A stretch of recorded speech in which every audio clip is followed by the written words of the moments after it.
नमस्कार दोस्तों, सर्वे भवन्तु सुखिनः के एक नए एपिसोड में मैं आपका हार्दिक स्वागत करता हूं। दोस्तों, इन दिनों माहौल काफ़ी खुशियों का है। कृष्ण जन्माष्टमी का है। चारों तरफ काफ़ी खुशियां मनाई जा रही हैं। हांडी फोड़े जा रहे हैं, घर घर में झूले लगाए गए हैं। ऐसे में मैंने सोचा कि क्यों ना एक छोटी सी कृष्ण लीला की बात सबों से करूं। कृष्ण माँ यशोदा को हर बार तंग कुछ न कुछ किया ही करते थे और एक दिन एक छड़ी लेकर यशोदा मैया उनके पीछे दौड़ी। भगवान श्री कृष्ण भागे और उन्होंने एक कुम्हार के घर में शरण ले ली। वहाँ पहुँचते ही उन्होंने कहा, कुमार भैया, मैया आज बहुत बिगड़ी हुई है, छड़ी लेकर आ रही है, मेरी तो खैर नहीं, मुझे कहीं छुपा दो। कुम्हार ने बाल कृष्ण को एक घड़े में छुपा दिया। कुछ ही देर में मैया यशोदा वहाँ पहुँची। उन्होंने कुम्हार से पूछा, तुमने कहीं मेरे लल्ला को देखा है? इसी ओर तो दौड़ कर आया था। बड़े ही सहज भाव में उसने कहा, नहीं मैया, इधर तो नहीं आए हैं। थोड़ी देर के बाद घड़े के अंदर से भगवान श्री कृष्ण ने आवाज़ लगाई, कुम्हार भैया, अगर मैया चली गई हो तो मुझे बाहर निकालो। तो कुम्हार ने कहा, भगवान, मैं आपको कैसे बाहर निकालूं? मैं अभी आपको बाहर नहीं निकाल सकता। बहुत मुश्किल से तो आप मेरे पास आए हैं। तो लल्ला कृष्ण ने कहा, बोलो, क्या चाहते हो मुझसे? उसने कहा कि मैं इस 85 लाख योनियों से, जन्म मृत्यु से मुक्ति चाहता हूँ। आप मुझे मुक्ति दे दें तो मैं आपको बाहर निकाल दूँ। श्री कृष्ण ने कहा, चलो, ये कौन सी बड़ी बात है, तुम्हें मैंने इससे मुक्त किया, अब तो निकालो।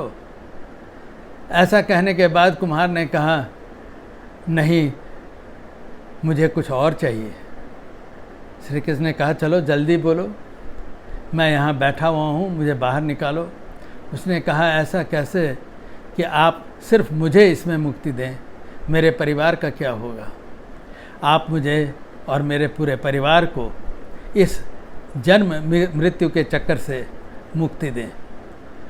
भगवान ने कहा, चलो, ये भी मैं स्वीकार करता हूँ, तुम्हें मुक्ति देता हूँ।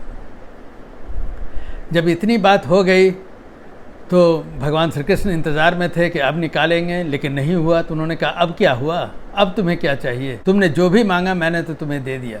उसने कहा, नहीं भगवान, जिस घड़े में मैंने आपको छुपाया है उसकी मिट्टी मैंने अपने बैलों के पीठ पर लाद कर यहाँ तक लाई है। उन बैलों का भी तो सेवा आप स्वीकार करें और उन्हें भी मुक्ति दें। भगवान ने कहा, चलो, उन्होंने भी सेवा की है तो मैं उन्हें भी मुक्ति दे देता हूँ। इतना होने के बावजूद फिर भी उस कुम्हार ने उन्हें बाहर नहीं निकाला। तब से कृष्ण ने पूछा, अब तुम्हें क्या चाहिए?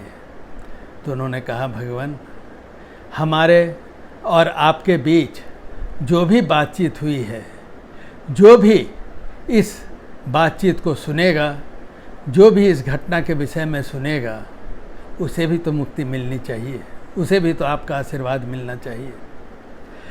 ईश्वर खुश हुए।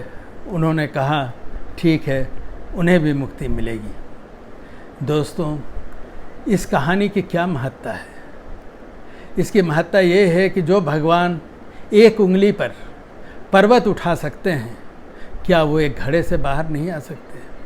लेकिन वो ईश्वर की भक्ति देखना चाहते थे अपने भक्तों में। अपने भक्त का उनके प्रति क्या प्रेम है, लेकिन उससे भी बड़ा ईश्वर प्रेम, चाहे जो भी हो, उस भक्त का दूसरों के प्रति, अपने लोगों के प्रति, अपने परिवार के प्रति, अपने धन धान पशुओं के प्रति उसका क्या विचार है, क्या प्रेम है, क्या भाव है। गीता में भी भगवान ने कहा है कि कर्म को मैं महान मानता हूँ, लेकिन कर्म भाव सबसे बड़ा है और कर्म भाव को ही मैं देखता हूँ। दोस्तों, इस अंक में इतना ही। नमस्कार।